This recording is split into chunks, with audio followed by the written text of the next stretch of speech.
In 1985, Cray 2 was the fastest computer on Earth.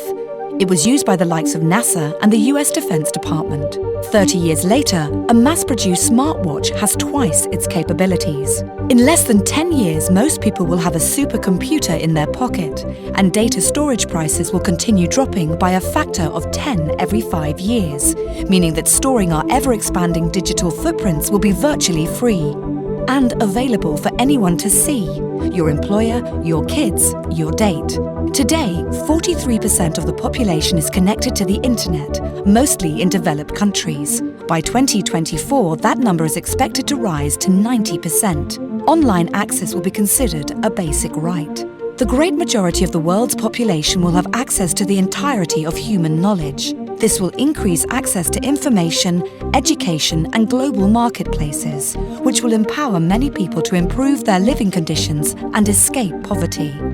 Technology is making devices cheaper, smaller, and more powerful. But connecting everyone means providing affordable access to all parts of society, overcoming digital illiteracy, cost barriers, and physical disabilities. One solution could be to provide a legal minimum private service. Alternatively, access could be subsidized through taxes, or drop-in access made easier through institutions such as public libraries or community centers. Addressing these challenges is fast becoming one of society's greatest responsibilities. What do you think?